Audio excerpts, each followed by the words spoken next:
बिस्मिल्लाहिर्रहमानिर्रहीम अस्सलाम वालेकुम जनाब। स्टोरी मैंने एक ही शेयर करनी है और स्टोरी है यही लॉन्ग मार्च और ये खूनी लॉन्ग मार्च। ये फैसल वाउडा के बकौल उनकी अपनी पार्टी के जो रहनुमा हैं और करता धरता रहनुमा हैं, उन्होंने कहा ये लाशें गिराने वाला लॉन्ग मार्च, ये मुझे इस लॉन्ग मार्च में जनाजे नज़र आ रहे हैं। वो खान साहब ने शुरू किया, इधर खान साहब ने तकरीर की, उधर इंडिया में खुशी का समा हो गया। उधर वो सूरत हाल पूरे का पूरा मीडिया पाकिस्तान के मीडिया से भी ज़्यादा जम के कंसंट्रेट कर रहा है और वो शुक्रगुजार है इमरान खान साहब का, शुक्रिया अदा कर रहा है कि वो काम जो हमारी एजेंसियां, हमारा मुल्क, हमारी फ़ौज, हमारी हुकूमत जो अरबों रुपए लगा के भी नहीं कर सकी, आपने क्या ज़बरदस्त किस्म का क्या कारनामा दिखाया कि आपने पाक फ़ौज के ख़िलाफ़, ISI के ख़िलाफ़, भाई वो उधर क्या जश्न का समा है। फयाजुल हसन चौहान साहब इंडिया के एक चैनल पर मेहमान थे और जनाब आप ज़रा सुन तो लीजिए इंडिया की चैनल की वो मेज़बान क्या कह रही हैं, वो कह क्या रही हैं। सबसे पहले आप सुने भाई, यूथियों मुबारक हो, अब इमरान खान वर्सेस पाकिस्तान हो गया है। अब फैसला आवाम ने करना है कि वो पाकिस्तान के साथ है या इमरान के साथ है। बस ये इमरान खान वर्सेस पाकिस्तान है। ये अगर आपको किसी को एतबार नहीं आ रहा, ये जरा सुन लें, ये जो तबाही मचा रहा है इमरान खान। आज मैंने वो बातें आपके साथ शेयर करनी है ना जो आपके वहम व गुमान में भी नहीं होंगी। ये पहले आप ये क्लिप सुने, फिर उसके बाद इस पे बात करते हैं। खान का वहां पर ये बयान हिंदुस्तान के चैनल पर, उसको क्लैरिफाई करने में मुश्किल हो रही है। आपने अपनी पार्टी को बचाने के लिए या उसे मजबूत करने के लिए उस इदारे को उन्होंने कटघरे में खड़ा कर दिया है कि हिंदुस्तान के चैनल पर बोलने में आपको दिक्कत आ रही है। मान लीजिए ना ये बात, आप लोगों की तो ख्वाहिश होगी ना, इंडिया की तो ख्वाहिश होगी ना, इंडिया की तो ख्वाहिश होगी कि पाक फौज के हवाले से, ISI के हवाले से खूब धमाका, खूब जनाब क्रिटिसिज्म, खूब कंट्रोवर्सी, वो तो आपकी ख्वाहिश होगी। हमारी ख्वाहिश नहीं है। आपके पिछले 6 सालों में हमारी ख्वाहिश नहीं है। ये हमारा एम है सर कि ISI को एक्सपोज करना है। अब वो आप ही कर दे रहे हैं तो थैंक यू सो मच। मैं एक रिस्पॉन्सिबल पाकिस्तानी पॉलिटिशियन हूँ और मैं उसी हद तक आपके सामने हाँ सर, मुश्किल हो रही है, लेकिन ये बात सुनिए, आप एक बस एक क्लैरिफिकेशन के लिए कह रही हूँ फैयाज भाई, मेरी बात सुनिए। मैं आपको नहीं, एक ही एजेंडा नहीं है आपका, जो एक ही एजेंडा उसे एक्सपोज करना है सर, और वो हम नहीं कर रहे हैं। वो आज की तारीख में मेरे तो डियर मोस्ट हो गए, इसलिए हो गए क्योंकि उन्होंने ISI की पोल खोलने का अब जो है इरादा बना लिया है और इसीलिए हमें तो वो इस बार थोड़े पसंद आएंगे। So all the best to you Faiyaz साहब। मेरे पास वक्त की कमी है, लेकिन आगे भी आपसे मुलाकात ये हैं जनाब इंडियन एंकर, वो कह रहे हमने अब तक सैलाब मुतासरीन के लिए क्या किया। 1000 चारपाइयाँ, 1500 बिस्तर, 300 खेमे, 10,000 पानी की बोतलें, 5,000 आटे के थैले, 5,000 खुराक के पैकेट्स, लाखों रुपए नकदी, 5 फ्री मेडिकल कैंप्स, हजारों शालें, जर्सियां, जूते तकसीम कर चुके हैं। हमारी टीम पहले बहुत मेहनत से सर्वे करती है ताकि मुस्तहिक तरीन अफराद तक ये अमानत पहुंचाई जा सके। अभी बहुत कुछ करना बाकी है, तो आइए आप भी ZN news flood relief operation का हिस्सा बनकर दुखी इंसानियत की खिदमत में शामिल हो जाइए। हसन चौहान साहब को इंडिया के चैनल पे आज बोलने में दिक्कत हो रही है, आज अपने लीडर के बयानात को डिफेंड करने में दिक्कत हो रही है। आगे फयाज साहब कहते हैं आपकी तो ख्वाहिश होगी ना कि ISI कंट्रोवर्शियल हो, ये उन्होंने कहा जी हमारी ख्वाहिश नहीं है। उन्होंने सच बोला है, इंडियन एंकर ने सच बोला है। उन्होंने कहा हमारी ख्वाहिश नहीं है, ये हमारा एम है, हमारी कोशिश होती है, हमारा ये मतमे नज़र है, हमारा तो एम यही है कि ISI एक्सपोज हो और वो एक्सपोज आप कर रहे हैं तो हम तो आपके शुक्रगुजार हैं। इससे पहले मेजर गोरेवारिया अपने मुतादिद व्लॉग्स में कह चुका है, वो कह चुके हैं मेजर गोरेवारिया साहब, वो कह रहे हैं कि जनाब इंडिया जो काम अरबों लगा के नहीं कर सका वो हमें इमरान खान ने करके दे दिया। Thank you Imran Khan. तो इमरान खान वर्सेस पाकिस्तान आसान हो गया है। अब इमरान खान इदारों को हिट कर रहा है। आज ये कुछ चंद घंटे पहले आजम सवाती से वो दो नाम किसने कहा कि ये दो नाम लो? आजम सवाती ने एक वो मेजर जनरल फैसल नसीर साहब का नाम लिया जो ISI में DGC हैं, और उसके अलावा उन्होंने एक सेक्टर कमांडर ब्रिगेडियर फ़हीम का नाम लिया, वो भी यहाँ पे सेक्टर कमांडर हैं, तो उनका नाम लिया कि इन्होंने मुझ पे तशद्दुद किया, इनको बर्खास्त किया जाए, इनको ओहदों से हटाया जाए। अब मुझे एक थोड़ा सा बात ये बताएं, मुझे एक बात बताएं, और वो बात ये है कि अच्छा उससे अगली बात में पता क्या कह रहे हैं, उससे अगली साथ ये भी कह रहे हैं कि इन्होंने मेरे जिस्म पर तशद्दुद किया और पता नहीं किसके कहने पर वो तशद्दुद के निशानात मिटा दिए।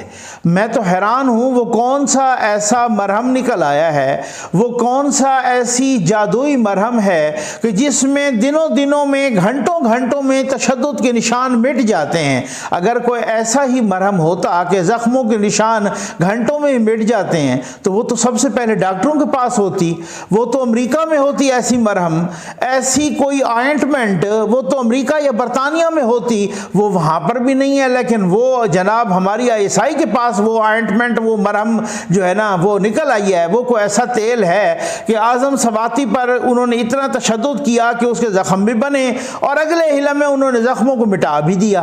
और राना सनाउल्लाह साहब वज़ीर दाखिला कह रहे हैं कि ये इतना झूठा आदमी है, इसको किसी ने नहीं मारा, कोई तशद्दुद नहीं किया, इसकी कस्टडी ली ही नहीं है, ना किसी ने दरख्वास्त की है FIA से। और उसके झूठ का तो पोल ये खुल गया कि जनाब उन्होंने कहा कि मुझे मारा भी है और अगले लम्हे मेरे जख्म भी मिटा दिए। ये हालात हैं। खड़े होकर लाहौर में जनाब इमरान खान साहब ने अपना लॉन्ग मार्च शुरू कर दिया है और लाहौर में खड़े होकर उन्होंने कहा है कि DG ISI, अच्छा उनको बाकायदा धमकियां दी हैं नाम लेके DG ISI का, यानी नाम को छोड़ें, नाम तो ले लें, वो तो कोई पर्सनल होगा, उनके ओहदे को मुखातिब किया है DG ISI, ठीक है ना। DG ISI, ये जो तुमने प्रेस कॉन्फ्रेंस की है, सियासी प्रेस कॉन्फ्रेंस, इस सियासी प्रेस कॉन्फ्रेंस ये जो की है सारी मेरे खिलाफ, इससे और क्या आप तो कहते हो कि हमारा सियासत से ताल्लुक नहीं है।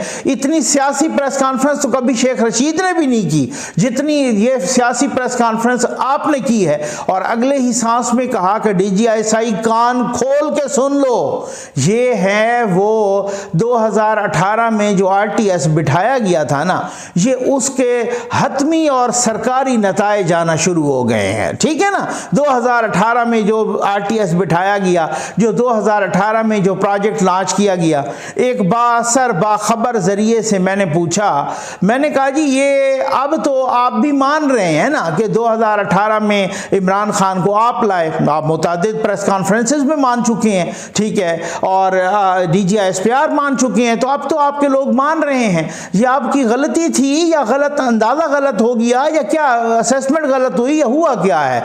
उन्होंने बड़ा खूबसूरत जवाब दिया, उन्होंने कहा नकवी साहब ये रॉन्ग इन्वेस्टमेंट हो गई है। अब आप अंदाज़ा तो कीजिए ज़रा कि ये रॉन्ग इन्वेस्टमेंट हो गई है। अब वही रॉन्ग इन्वेस्टमेंट तो चलो एक तो होती है ना कि इन्वेस्टमेंट डूब जाती है, वो इन्वेस्टर को भी डुबोने के लिए तैयार है। वो इन्वेस्टमेंट डूबे तो वो तो एक और बात है ना, लेकिन साथ इन्वेस्टर को, हम तो डूबे हैं सनम, तुझको भी ले डूबेंगे, वो इन्वेस्टर को भी साथ डूबने के खैर से डुबोने के लिए तैयार है।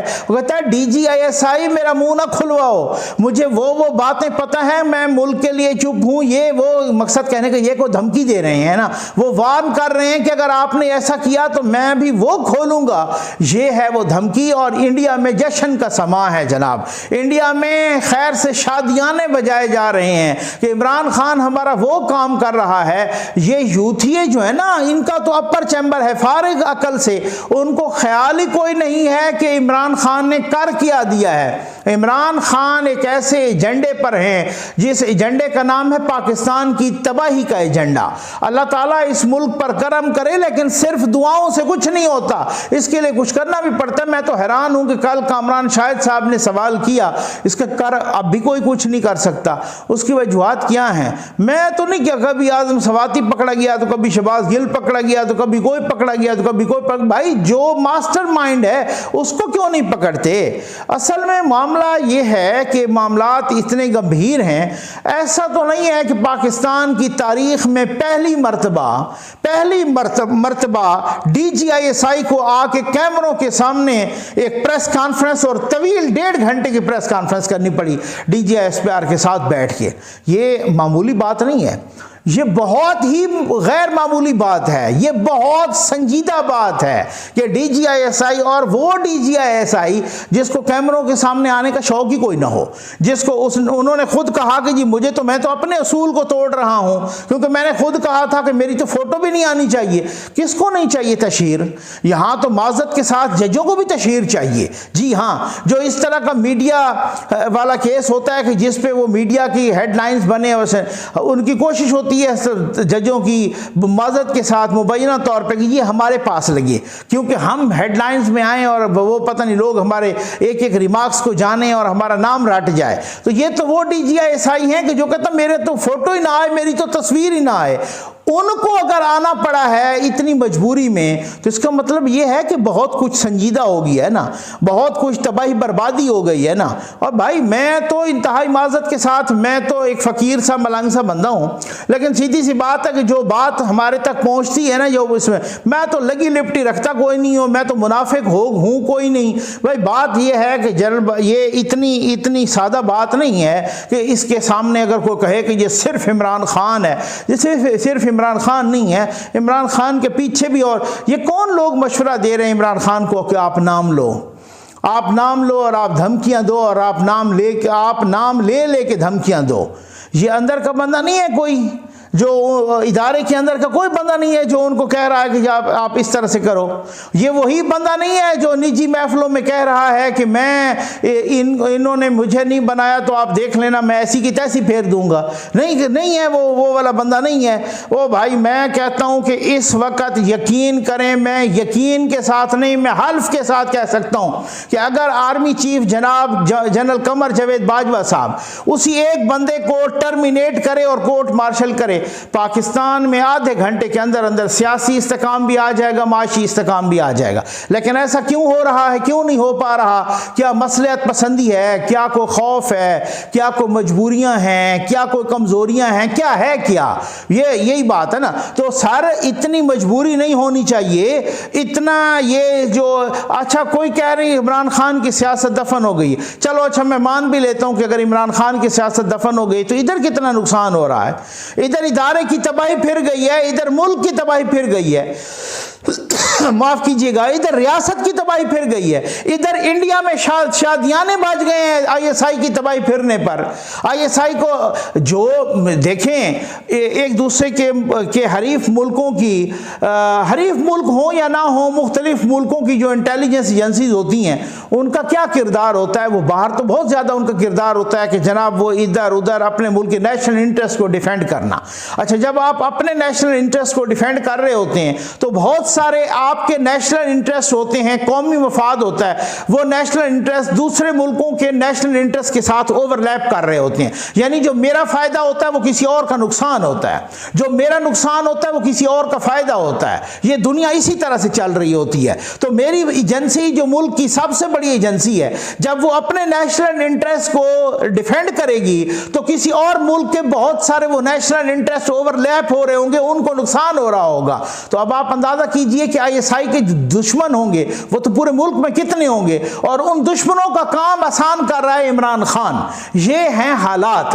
तो मेरे भाई बात ये है सर, मैं इंतहाई अदब के साथ जनरल बाजवा साहब, जनरल नदीम अंजुम साहब, जनाब आर्मी चीफ साहब, जनाब DGISI साहब, जनाब DGI-SPR साहब और जनाब GHQ साहब, ठीक हो गया ना, ये सारे के सारे जनाब जो जितने भी हैं अपनी मंजी तले डांग फेरो, पहले समझ आ गई है ना, अपनी मंजी तले डांग फेरो, फिर उसके बाद इमरान खान का तो इधर ही खैर से सियासत भी दफन हो जाएगी और पता नहीं क्या क्या दफन हो जाएगा ना।